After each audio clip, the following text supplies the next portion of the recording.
दोस्तों, महाकुंभ का मेला आस्था और विश्वास का संगम, जहां हर कोई अपने पाप धोने और पुण्य कमाने आता है। वहां अब की बार एक गांव का लड़का 27 वर्षीय महिला को कुंभ ले गया और वहां पर 3 रात होटल में रहा। औरली महिला के साथ मजे तो दर्शक बंधुओं, ये सच्ची कहानी शुरू करें। उससे पहले आप सभी निवेदन है कि कहानी को एक लाइक और चैनल को सब्सक्राइब जरूर करें और कमेंट बॉक्स में हर हर गंगे जरूर लिखें और इस मजेदार कहानी को पूरा सुने। तो चलिए दोस्तों, कहानी को शुरू करते हैं। उत्तर प्रदेश के आजमगढ़ के एक छोटे से गांव में रहने वाली 27 वर्षीय रीना, जो कि दुर्भाग्यवश 4 साल पहले विधवा हो चुकी थी, इसी महाकुंभ के मेले में जाने की इच्छुक थी। रीना के माता पिता नहीं थे और उसका ससुराल ही अब उसका सहारा था।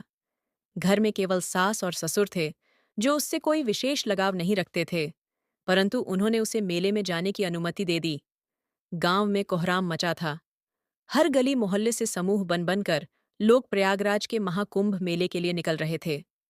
रीना ने भी सोचा कि वह भी इस पुण्य कार्य में शामिल होगी और संगम में आस्था की डुबकी लगाएगी।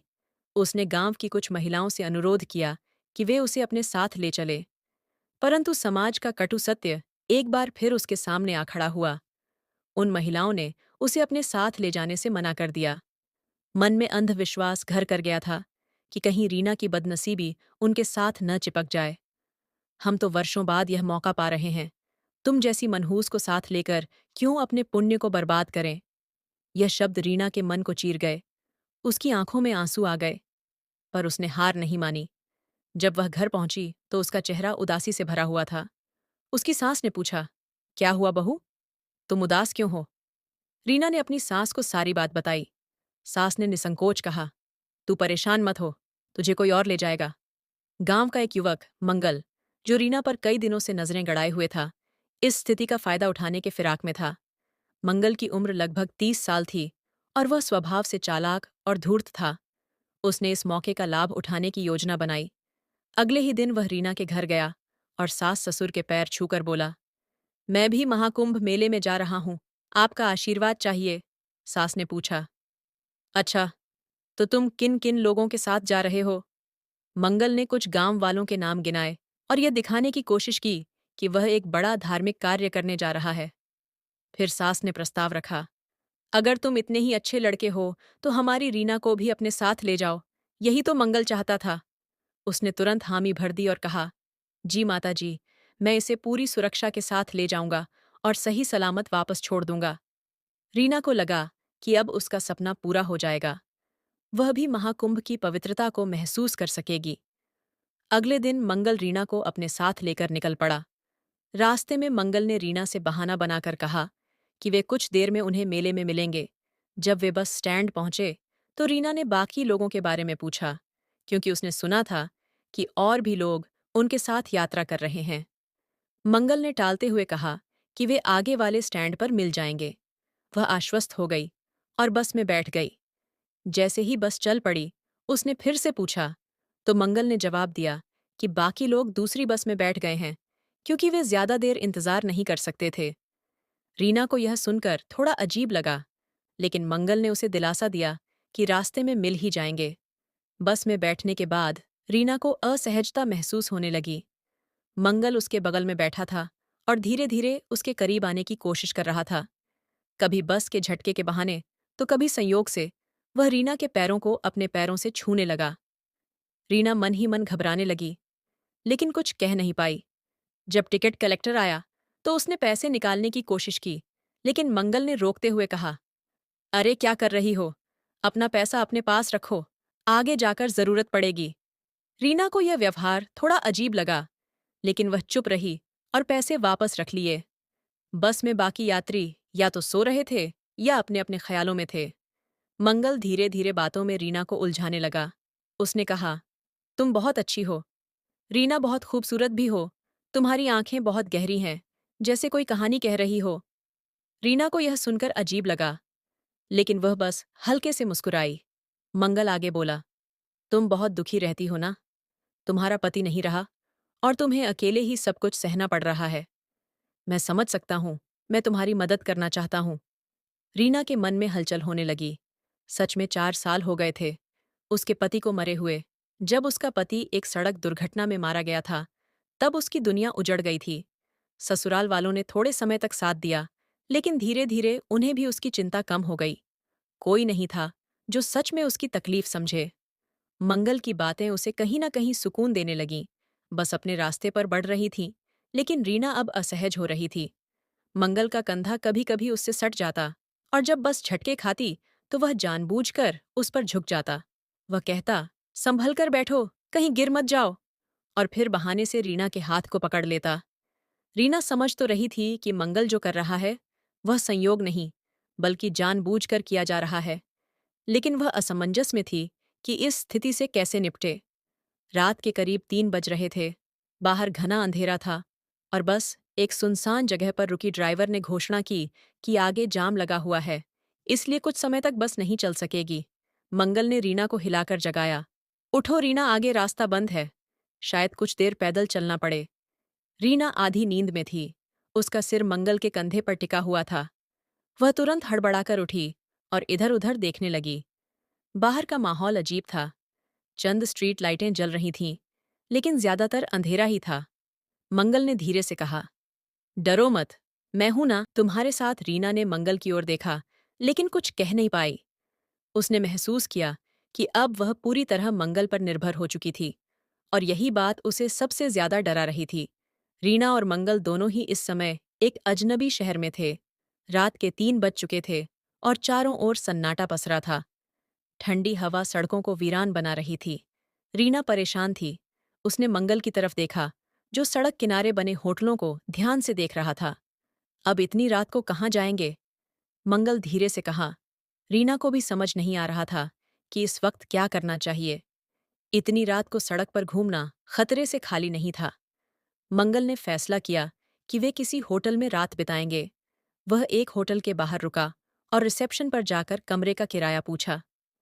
3,000 पर, नाइट रिसेप्शनिस्ट ने बताया। मंगल के चेहरे पर चिंता की लकीरें उभर आईं। उसने अपनी जेब टटोली। उसके पास सिर्फ 7 रुपए थे। रीना ने उसकी परेशानी भांप ली। अब क्या करेंगे? मंगल ने धीरे से पूछा। परेशान मत हो, पैसे मैं देती हूँ, रीना ने कहा। मंगल ने झिझक हुए हामी भरी, और उन्होंने कमरा बुक कर लिया। जैसे ही वे कमरे में पहुंचे, रीना के मन में अजीब से सवाल उठने लगे। मंगल का बर्ताव उसे थोड़ा असामान्य लग रहा था। कमरे में घुसते ही मंगल ने दरवाजा बंद कर लिया। रीना ने उसे टोकते हुए कहा, तुमने दरवाजा क्यों बंद किया? किसी को क्या फर्क पड़ता है? मंगल ने हल्की मुस्कान के साथ कहा। रीना असहज महसूस कर रही थी। मैं यहाँ कैसे रुक सकती हूँ? तुम कह रहे थे कि चिंता मत करो, पर अब ऐसा लग रहा है कि कुछ गलत हो रहा है। मंगल ने उसकी ओर देखा। बस 4 घंटे रुकते हैं, फिर चल देंगे। ठंड भी बहुत, और यहाँ से निकलने का कोई मतलब नहीं है। रीना जमीन पर बैठ गई। मैं ऐसे कैसे सो सकती हूँ? मंगल ने उसकी ओर देखा, फिर खुद भी बिस्तर पर बैठ गया। कमरे में अजीब सा सन्नाटा छा गया। ठंडी हवा खिड़की से अंदर आ रही थी, लेकिन रीना को लग रहा था कि उसके भीतर कुछ और ही हलचल मची है। तुम बस में सो रही थी तो बहुत प्यारी लग रही थी, मंगल ने अचानक कहा। रीना चौंक गई। उसने करवट ली और दूसरी तरफ देखने लगी। मंगल उसकी ओर बढ़ा। तुम्हारे बालों से बहुत अच्छी खुशबू आ रही थी, उसने धीरे से कहा। रीना का दिल जोर जोर से धड़कने लगा। मंगल और करीब आया और धीरे से अपना हाथ उसके कंधे पर रख दिया। रीना सिहर गई। उसने आंखें खोल लीं और धीरे से कहा, मैं जाग रही हूं। मंगल कुछ नहीं बोला, लेकिन उसने अपना हाथ भी नहीं हटाया। वह उसकी आंखों में देखने लगा, जैसे कुछ खोज रहा हो। तो मंगल ने कहना चाहा, लेकिन रीना ने उसे रोक दिया। क्या तुम मुझे यहां इसलिए लाए थे? उसकी आवाज कांप रही थी। क्या यही तुम्हारी असलियत है? मंगल कुछ पल के लिए चुप रहा, फिर धीरे से कहा, नहीं, ऐसा कुछ नहीं है। रीना ने खुद को समेट लिया और एक कोने में जाकर बैठ गई। मंगल ने गहरी सांस ली और बिस्तर पर लेट गया। अब कमरे में सिर्फ सन्नाटा था। मंगल की आंखें छत की ओर थीं। उसे खुद पर गुस्सा आ रहा था। मैं क्या कर रहा था? क्या मैं गलत था? रीना भी सोने की कोशिश कर रही थी, लेकिन नींद कोसों दूर थी। उसके मन में एक सवाल बार बार घूम रहा था। क्या वह मंगल पर भरोसा कर सकती थी? थोड़ी देर बाद मंगल उठा और खिड़की के पास चला गया। उसने बाहर झांका। अंधेरी रात में भी उसे महसूस हो रहा था कि उसकी जिंदगी में भी कुछ धुंधला सा है। वह खुद को समझ नहीं पा रहा था। रीना, उसने धीरे से पुकारा। मैं तुम्हारा भरोसा नहीं तोड़ूंगा। रीना ने उसकी तरफ देखा। पहली बार उसे महसूस हुआ कि मंगल सच में शर्मिंदा था। सुबह हो जाने दो, उसने बस इतना ही कहा। कमरे में एक बार फिर सन्नाटा पसर गया, लेकिन इस बार यह सन्नाटा बोझिल नहीं था। कहीं न कहीं दोनों को एहसास हो रहा था कि यह रात उनके रिश्ते के लिए एक इम्तिहान थी, एक ऐसा इम्तिहान जिसे उन्हें पास करना ही था। रात्रि में जब वे दोनों विश्राम कर रहे थे, तब एक भावनात्मक लहर उन पर हावी हो गई। रीना की आंखों में झलकती कोमलता और मंगल की आंखों में उसकी ओर उमड़ता प्रेम दोनों को एक अनकहे आकर्षण में बांध रहा था। रीना ने मंगल के पास आकर धीरे से उसके कंधे पर हाथ रखा और पूछा, क्या हुआ?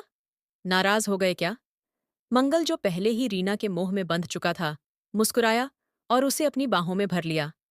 वह क्षण जब दोनों ने अपनी भावनाओं को पूरी तरह स्वीकार कर लिया कि जीवन का सबसे महत्वपूर्ण मोड़ था, वे एक दूसरे की बाहों में समा गए और समय जैसे ठहर सा गया। सुबह की पहली किरण ने जब रीना को स्पर्श किया तो उसने अपने भीतर एक नया परिवर्तन महसूस किया। वह उठी, स्नान किया, अपने वस्त्र बदले और मंगल को जगाने लगी। उसने मुस्कुराते हुए कहा, क्या हुआ? कुंभ में नहीं जाना? मंगल अभी भी नींद में था। उसने करवट बदलते हुए जवाब दिया, मेरा तो मन कर रहा है कि यहीं रहूं और कहीं न जाऊं। रीना हंस पड़ी और बोली, अगर यहीं रहोगे तो घर वालों को क्या जवाब दोगे? मंगल ने मस्ती भरे अंदाज में कहा, बोल देंगे, जाम लग गया। वैसे भी आजकल प्रयागराज का हाल ऐसा ही है, हर जगह जाम ही जाम है। लेकिन रीना को चिंता थी कि क्या यह बहाना घर वालों को सच में संतुष्ट कर पाएगा। उसे डर था कि कहीं लोग शक न करने लगे। मंगल ने उसे समझाया कि कोई उन पर शक नहीं करेगा और वे अपनी यात्रा को यहीं समाप्त नहीं कर सकते। लेकिन सच तो यह था कि इस बीच मंगल और रीना के बीच एक अटूट रिश्ता बन चुका था, एक ऐसा बंधन जिसे तोड़ना अब उनके लिए संभव नहीं था। जब दोनों अपनी यात्रा को आगे बढ़ाने के बजाय वहीं रुक गए तो गांव में हलचल मच गई। लोग यह अनुमान लगाने लगे कि मंगल रीना को लेकर भाग गया है। चारों ओर बातें बनने लगीं, चर्चाएं शुरू हो गईं और दोनों के परिवारों में तनाव बढ़ने लगा। उधर मंगल और रीना अपनी दुनिया में ही मग्न थे। आखिरकार जब वे कुंभ में नहाने और संगम में डुबकी लगाने निकले, तब उन्हें एहसास हुआ कि वे जिस कार्य के लिए यहाँ आए थे वह अभी तक अधूरा ही पड़ा था। उन्होंने गंगा में स्नान किया, दान पुण्य किया और अपनी आस्था को पूर्ण किया। इसके बाद जब वे गांव लौट तो वहां का माहौल काफी तनावपूर्ण था। लोग उनसे सवाल करने लगे, कहाँ थे इतने दिनों तक? कंपोनेंट प्लेसमेंट, तुमने रीना को क्यों बुलाया? क्या तुम दोनों ने शादी कर ली? मंगल को समझ आ गया कि अब सच छुपाना मुश्किल है। जब उससे बार बार सवाल किए गए तो वह अलग अलग बहाने बनाने लगा। कभी कहता कि उसका फोन गुम हो गया, कभी कहता कि वह रास्ता भूल गया, तो कभी बस खराब होने की बात करता। लेकिन लोगों को उसकी बातों पर यकीन नहीं हो रहा था। वे जानते थे कि कुछ न कुछ ऐसा जरूर हुआ है जिसे मंगल छुपाने की कोशिश कर रहा है। अंततः मंगल ने हिम्मत दिखाई और सबके सामने घोषणा कर दी, अगर आप लोगों को हमारी नीयत पर शक है तो हमारी शादी करवा दो। रीना ने जब यह शब्द सुने तो उसकी आंखों में आंसू आ गए। उसे यकीन हो रहा था कि मंगल सच में उससे शादी करने के लिए तैयार है। उसने हमेशा सोचा था कि शायद यह रिश्ता समाज के दबाव में टूट जाएगा, लेकिन मंगल के इस निर्णय ने उसकी सारी शंकाओं को दूर कर दिया। गांव के बुजुर्गों ने जब यह सुना तो उन्होंने फैसला किया कि उनकी शादी तुरंत मंदिर में करवाई जाएगी। मंगल और रीना ने सबके सामने विवाह कर लिया और इस तरह उनकी प्रेम कहानी एक सुखद मोड़ पर आ गई। उन्होंने साहस के साथ सच स्वीकार किया और विवाह का निर्णय लिया, जिससे उन्हें सामाजिक मान्यता भी मिली। अंत में यह कहानी हमें सिखाती है कि सच्चे रिश्ते विश्वास, समझ और साहस पर टिके होते हैं और समाज की परवाह किए बिना हमें अपने जीवन के फैसले खुद लेने चाहिए। तो दोस्तों, आज की यह कहानी आपको पसंद आई हो तो वीडियो को एक लाइक और चैनल को सब्सक्राइब जरूर करें और कमेंट बॉक्स में हर हर गंगे जरूर लिखें। और फिर से मिलेंगे एक और नई कहानी के साथ। तब तक के लिए आप सभी को दिल से धन्यवाद।